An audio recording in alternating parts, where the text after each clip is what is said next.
Hey everyone, welcome back to my channel Shibu Classes, and today we are going to learn law of diminishing marginal utility, a very important law of this chapter.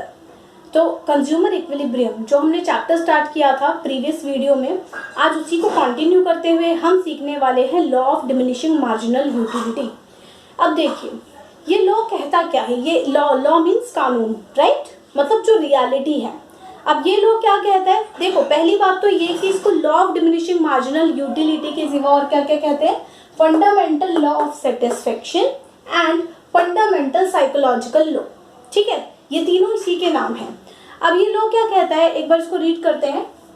When we consume more and more units of a commodity then the marginal utility from each additional unit declines.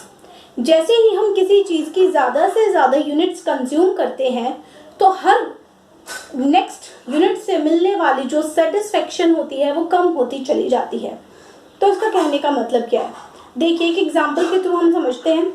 For example आप जो है मोमोज खाने जाते हैं, ठीक है, आप अगर पहला मोमोज खाते हैं तो उससे आपको बहुत सेटिस्फेक्शन मिलता है, बहुत मजा आता है, बहुत अच्छा लगता है, ठीक है। दूसरा खाते हो तो उतना सेटिस्फेक्शन नहीं मिलता, उससे थोड़ा सा कम मिलता है। थर्ड खाओगे तो उससे थोड़ा और कम, फोर्थ खाओगे तो थोड़ा और कम, ठीक है। और एक टाइम ऐसा भी आएगा जब आप मोमोज खाते खाते आप ये सोचोगे कि अब एक और खाया तो कोई सेटिस्फेक्शन नहीं मिलेगी, ये भी होता है। बट फिर भी आप कंज्यूम करते हो तो तबीयत भी खराब हो सकती है, ठीक है। And this is called law of diminishing marginal utility. ये सिर्फ मोमोज पे ही नहीं, हर चीज पर लागू होता है, और सिर्फ खाने की चीजों पर ही नहीं होता, पहनने की चीजें और भी किसी भी तरह की जो कंज्यूमर गुड्स होते हैं वो सब पर अप्लाई होता है, ठीक है।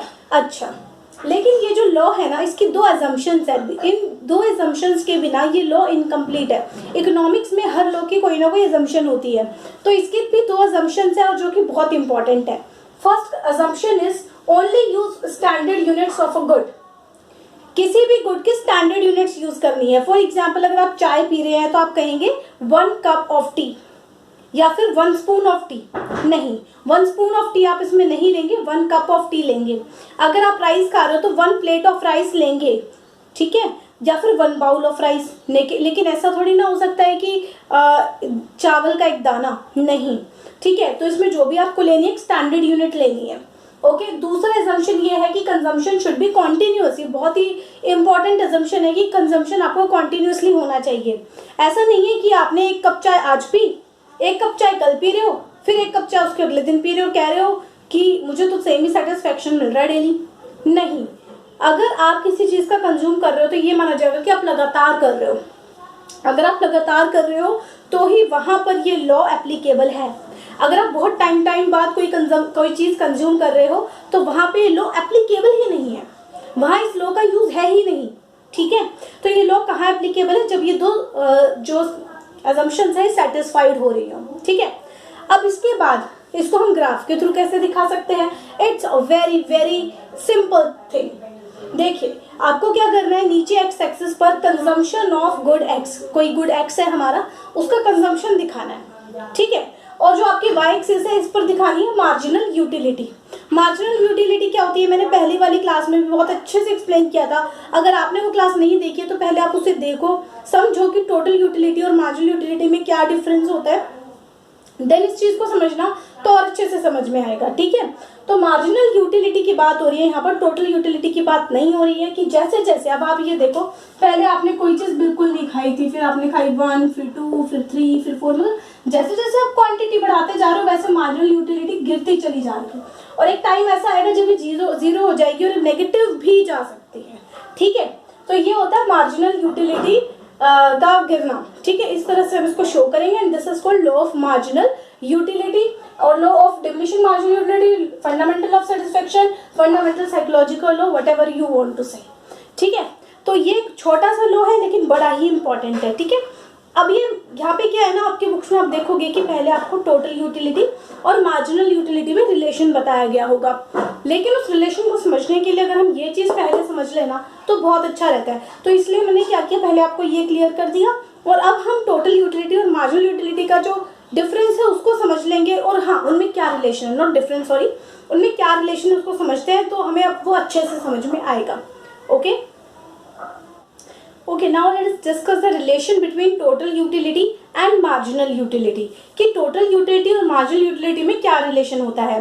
पर उसके लिए आपको ये जरूर पता होना चाहिए कि इनमें डिफरेंस क्या है and what is total utility and what is marginal utility. For that I am saying you again, please go through the previous video. Okay, मेरी प्रीवियस वीडियो देखिए, उसमें मैंने दोनों का मीनिंग बहुत अच्छे से क्लियर किया है। अगर आपको वो मीनिंग क्लियर होता है उसके बाद ही आप ये देखना, अदरवाइज आपको समझने में प्रॉब्लम हो सकती है। ठीक है, तो स्टार्ट करते हैं। What is the relation between total utility and marginal utility को, इसको एक टेबल से समझने की कोशिश करेंगे हम। ठीक है, यहाँ पर देखिए यूनिट्स के माने, यूनिट्स यानी कि आपने किसी चीज की कितनी यूनिट कंज्यूम करी है। ओके, टोटल यूटिलिटी आपको उससे कुल संतुष्टि कितनी मिली है, पूरा सेटिस्फेक्शन कितना मिला है। एंड मार्जिनल यूटिलिटी इज कि जैसे ही आपने एक एडिशनल यूनिट कंज्यूम करी, जो पहले कंज्यूम करी नहीं वो वाली नहीं, उसके बाद जो कंज्यूम करी, उस दूसरी या उस तीसरी यूनिट को कंज्यूम करने पर आपको कितनी यूटिलिटी मिली, that is called marginal utility. अब देखिए, जब आपने कुछ भी कंज्यूम नहीं करा था, टोटल यूटिलिटी जीरो थी, मार्जिनल यूटिलिटी भी कुछ नहीं थी। फर्स्ट यूनिट जैसे ही आपने कंज्यूम करी तो आपको यूटिलिटी, पहले मार्जिनल यूटिलिटी देखिएगा, मार्जिनल यूटिलिटी मिली 8 यूटिल्स की संतुष्टि मिली। अब पहली ही यूनिट तो कंज्यूम करी है, तो पहली यूनिट को कंज्यूम करने पर मार्जिनल यूटिलिटी और टोटल यूटिलिटी दोनों सेम होंगी। क्यों? क्योंकि total utility is the sum of marginal utilities. Okay, तो अब एक ही यूनिट कंज्यूम करी तो दोनों सेम होंगी। अब जैसे ही आपने दूसरी, मैं ये नहीं कह रही दो खाली नहीं, दूसरे नंबर की यूनिट कंज्यूम करी, फॉर एग्जाम्पल आपने दूसरा मोमोज कंज्यूम करा। ओके, पहले को भूल जाइए, दूसरा मोमोज कंज्यूम करा तो पहले मार्जिनल यूटिलिटी देखना 6 है, यानी कि जैसे ही आपने दूसरा मोमोज कंज्यूम करा आपको उससे उतनी यूटिलिटी नहीं मिली जितनी पहले वाले से मिली थी। पहले वाले मोमोज को कंज्यूम करने पर आपको 8 यूटिल्स की संतुष्टि मिली और दूसरे वाले मोमोज को कंज्यूम करने पर आपको 6 यूटिल्स की संतुष्टि मिली। ठीक है, बट टोटल यूटिलिटी क्या है? टोटल क्या होता है कि टोटल करती है, राइट। तो टोटल क्या है, मतलब इसका कि आप marginal utility of first unit and marginal utility of second unit दोनों को ऐड कर दोगे तो आपकी टोटल यूटिलिटी आएगी। या आप ऐसे भी समझ सकते हो, जैसे कि यहाँ पे एक यूनिट कंज्यूम करी तो 8 यूटिल्स की संतुष्टि मिली, दूसरी कंज्यूम करी, दूसरी, अब फर्स्ट और सेकंड को ऐड कर दो, दोनों को इकट्ठा कंज्यूम करने के बाद कितनी यूटिल संतुष्टि मिली, टोटल यूटिलिटी है 14, पर मार्जिनल यूटिलिटी क्या है उस टाइम 6 है। क्यों? क्योंकि मार्जिन का मतलब क्या होता है कि एक एक्स्ट्रा कंज्यूम करने पर जितनी एक्स्ट्रा संतुष्टि मिलती है, that is called marginal utility. तो हम कैसे कैलकुलेट करेंगे अगर टोटल यूटिलिटी गिवन हो तो देखो, फर्स्ट वाले के लिए 8 माइनस 0 8 ही रहेगा, सॉरी हाँ, फर्स्ट वाले के लिए 8 माइनस 0 8 ही रहेगा। सेकेंड वाले के लिए क्या होगा, सेकेंड की टोटल यूटिलिटी है 14, तो 14 में से आप फर्स्ट वाली 8 जो है 14 माइनस 8 करोगे 6 मिल जाएगा। इसी तरह से जैसे आपने तीसरी यूनिट कंज्यूम करी तो टोटल यूटिलिटी 18 थी, फिर 18 में से जब 14 माइनस करोगे तो आपकी मार्जिनल यूटिलिटी आ जाएगी 4।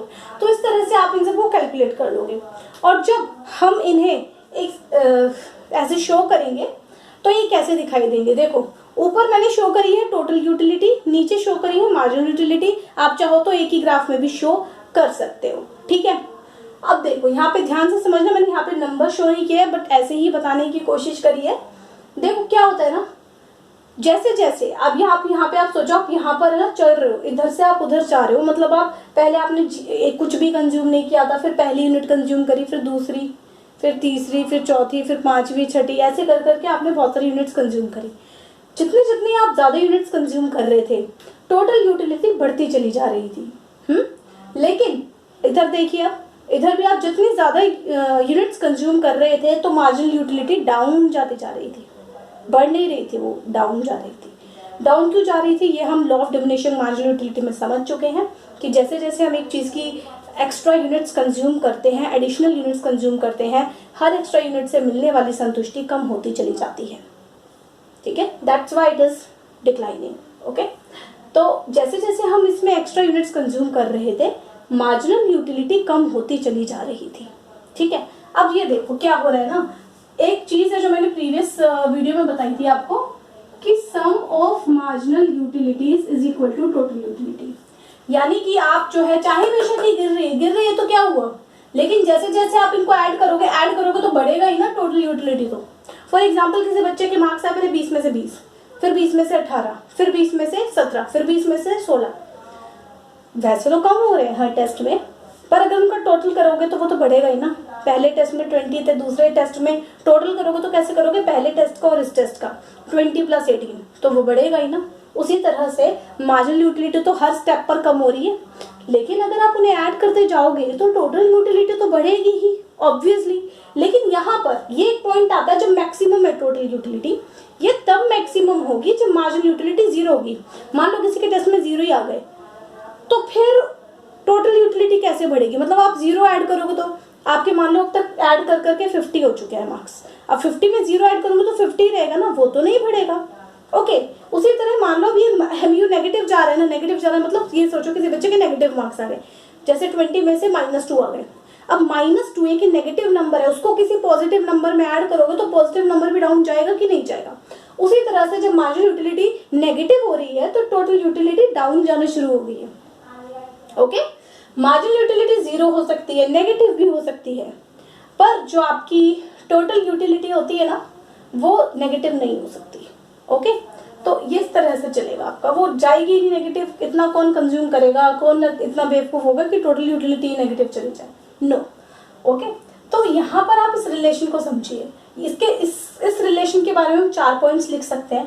First point is when MU is positive, positive कैसे कि एक्स एक्सिस के ऊपर है तो पॉजिटिव ही होगी, तो when MU is positive, marginal utility जब पॉजिटिव है, at that time TU is increasing, right.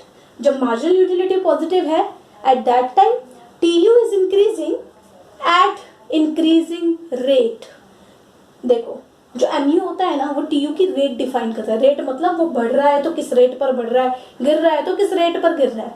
अभी जब MU डाउन जा रहा है, बेशक ये डाउन जा रहा है, ठीक है, तो बेशक ये डाउन जा रहा है पर ये पॉजिटिव है। ओके तो TU इज इंक्रीजिंग, सॉरी या एट डिक्रीजिंग रेट, TU जो है बढ़ रहा है, डिक्रीजिंग रेट पे बढ़ रहा है क्योंकि MU डाउन जा रहा है। So when MU is positive TU is increasing but at decreasing rate because MU is decreasing actually. Okay and the second thing is when MU is negative, जब marginal utility negative है तब when marginal utility is negative TU is decreasing, total utility क्या हो रही है, decrease हो रही है at decreasing rate again। हमेशा यहाँ पर total utility चाहे बढ़ रही हो या कम हो रही हो वो decreasing rate पर ही होगी because MU is declining continuously। ठीक है MU क्योंकि लगातार गिर रहा है तो सिर्फ इस वजह से चाहे TU बढ़ रही है या TU कम हो रही है, लेकिन वो हमेशा किस रेट पर होगी, डिक्रीजिंग रेट पर होगी। ओके 2 पॉइंट्स की क्लियर हो गए, मैं फिर से रिपीट करती हूँ। व्हेन MU इज पॉजिटिव, जब MU पॉजिटिव है TU is increasing at decreasing rate. Okay and when MU is negative then TU is decreasing at decreasing rate. Okay third point is when MU is 0, जब MU 0 है at that time TU is at its maximum point, right। जब MU बिल्कुल 0 है तब TU का ये maximum point है, उसके बाद से TU बढ़ना बंद हो जाएगी। ठीक है ओके थर्ड पॉइंट हुआ आपका। फोर्थ पॉइंट इज कि ये जो है ना आपका पॉइंट ऑफ सैटिस्फैक्शन। हाँ एक और बात मैं आपको यहाँ बता दूं कि जब MU 0 होता है ना, इस पॉइंट को हम कहते हैं पॉइंट ऑफ सैटिस्फैक्शन और पॉइंट ऑफ सैचुरेशन। ठीक है ये पॉइंट जब MU 0 है TU मैक्सिमम है। Okay and the fourth point is कि MU is the rate of TU। Okay MU always defines TU कि TU अगर बढ़ भी रही है तो एक डिक्रीजिंग रेट पे बढ़ रही है और कम भी हो रही है तो डिक्रीजिंग रेट पर कम हो रही है। ठीक है तो ये इसके 4-5 पॉइंट्स हैं जो आपको जब आप ये रिलेशनशिप दिखाओगे, आप ऐसे पहले, हाँ आपको टेबल बनाना बहुत इंपॉर्टेंट नहीं है बट अगर आप ऐसे इसको शो करते हो तो इसके साथ वो 4-5 पॉइंट्स लिखने बहुत ज़रूरी है। ठीक है तो यहाँ पर जाके कंप्लीट होता है ये रिलेशन बिटवीन TU MU और आज के जो दोनों टॉपिक्स हैं ये बहुत ज़्यादा इंपॉर्टेंट है, relation between TU MU and law of diminishing marginal utility. ठीक है सो इनको बहुत अच्छे से करना, इस वीडियो को पूरा देखना इसको अच्छे से समझने के लिए और अपने फ्रेंड्स के साथ भी शेयर करना। ठीक है because sharing is caring.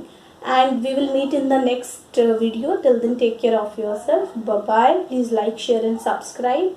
Goodbye.